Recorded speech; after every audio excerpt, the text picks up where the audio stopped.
Maria, huwag. Doon ka muna sa kusina, dali. Nagtaka sa Maria nang halos itulak na siya ni Berna papunta sa kusina ng mansyon. Kasalukuyan silang naglilinis ng living room roon, kaya naman nagtaka siya nang bigla itong tumakbo palapit sa kanya at halos itulak siya palayo roon. Ate Berna, hindi pa ako tapos maglinis dito. Bilisan mo na, Neng. Baka sa mukha ni Berna ang pagmamadali at pagkataranta nito habang itinutulak siya nito palabas ng living room. Ate, ano po ba yon? Good afternoon, Sir Locke. Sabay-sabay na bati ng tatlong katulog na kasama nilang naglilinis ng living room. Napatigil tuloy si Berna sa pagtulak sa kanya. It's been 2 weeks since she last saw him. Hindi ito nagpapakita sa kanya kahit sa eskwelahan nila.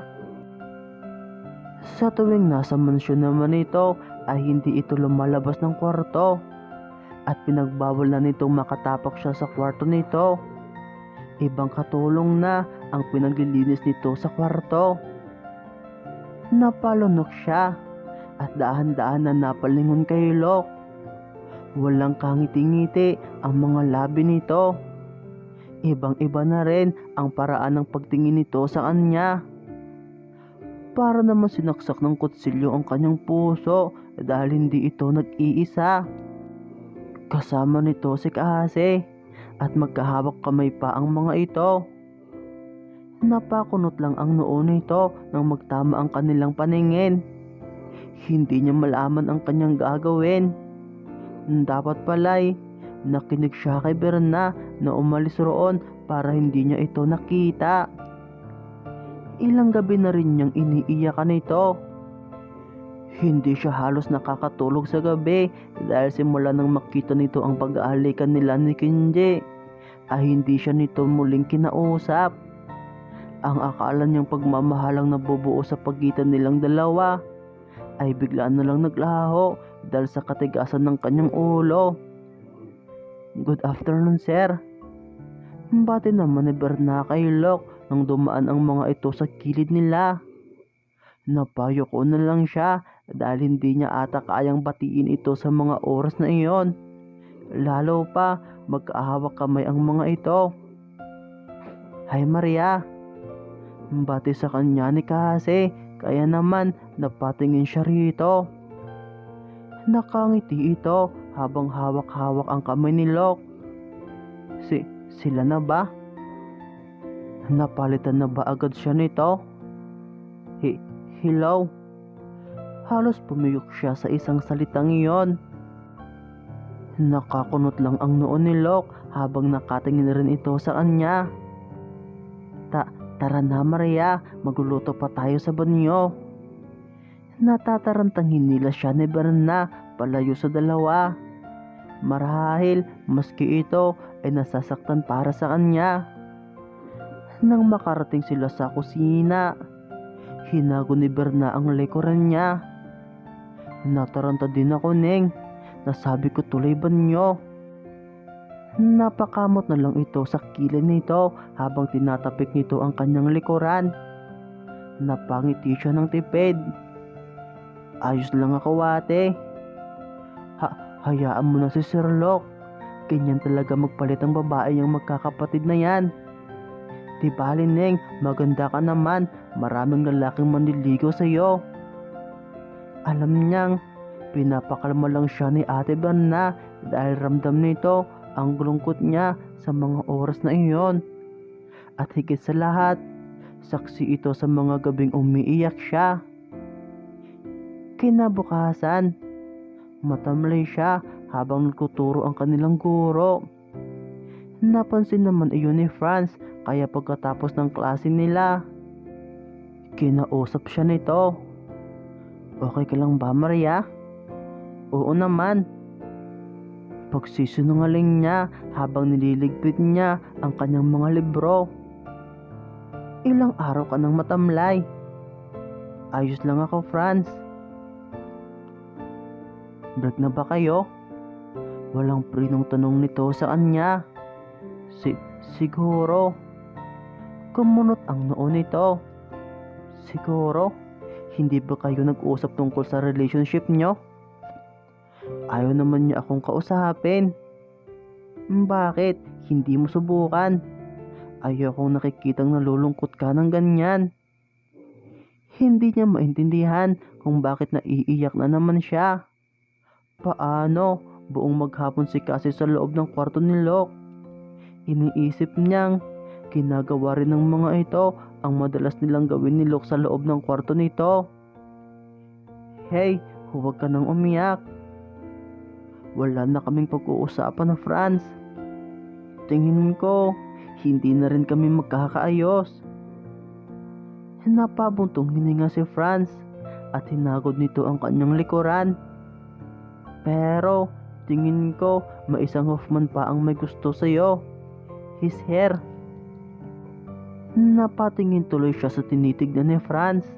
Walang iba kundi si Kenji Hoffman. Ang mokong na ito ang dahilan kung bakit sila naghiwalay ni Locke.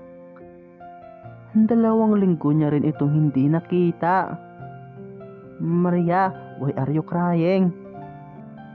Nag-aalalang tanong nito palapit sa kanya.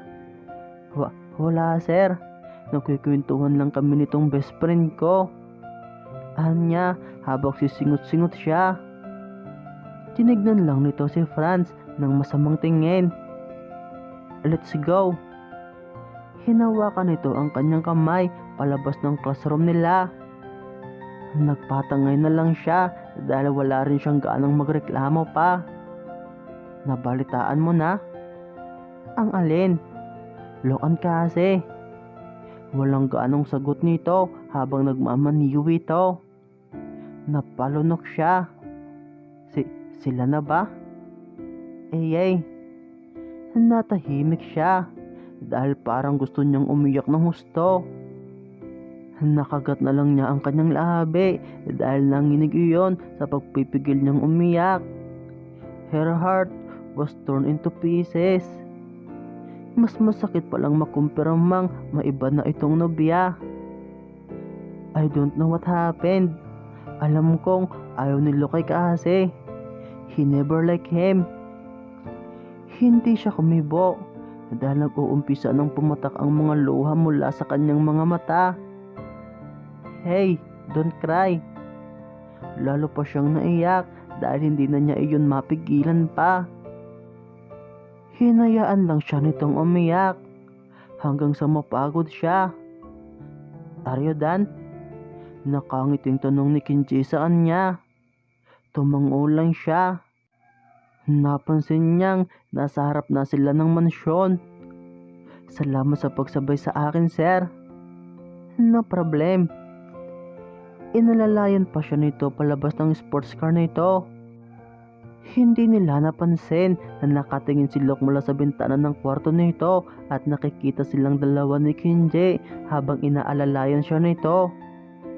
Do you want to clean my room? Tanong ni Kenji sa kanya nang makapasok sila sa mansyon. Hinatid pa siya nito sa tapat ng kwarto niya. Sige sir, magbibihis lang ako. Good, I'll wait for you. Sabay silang napalingon sa likuran nila nang ibagsak ni Locke ang pintuan ng isang kwarto doon. Anong ginagawa nito doon? Locke, what's up? Nakangising tanong ni Kenji sa kapatid nito, ngunit sinamangutan lang ito ni Locke. I'm looking for Manang Silya. Kunot noong sabi nito at kunwaring binubuksan ng iba pang kwarto doon ng mga katulong. Pabagsak-bagsak nitong sinasara ang mga pintuan roon. Lalo naman lumapad ang ngiti ni Kenji dahil sa inaakto ng kapatid nito. I'll wait for you in my room, Maria. Pinalandi pa ng walang hiyang Kenji ang boses nito bago ito lumakad palayo sa kwarto niya. Pangiti-ngiti itong lumakad palayo sa kanya.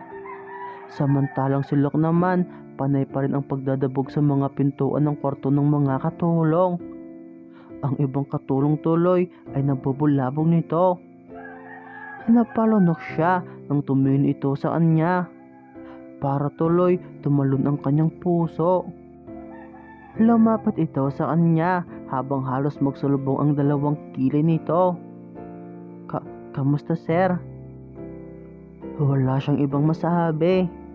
Dahil kahit galit ito sa kanya, mas nangingibabaw ang pagkamis niya sa lalaking ito. She missed him. She missed her man. Ngunit ngayon, pag-aari na ito ng iba. Tumigil ito sa tapat niya at tinitigan siya nito ng masama. Tumagal ng ilang segundo ang pagtitig nito sa kanya bago ito tumalikod. At galit na binalibag muli ang isa pang pintuan ng kwarto doon. Napapikit siya sa lakas ng pagkakabalibag nito sa pintuan. Pati na rin ang iba pang mga katulong ay nagulat rin sa inakto ni Locke. Diyos ko, akala ko may gera. Anong nangyari dun kay sir? Sambit ng isang katulong. Natakot ako mare. Sabi pa ng isa. Nag-usap-usap ang mga ito habang siya naman ay nakatulala pa rin. Hindi siya kinakausap nito. Hindi man lang ito sumagot sa tanong niya. Pakiramdam niya baliwala na siya para dito.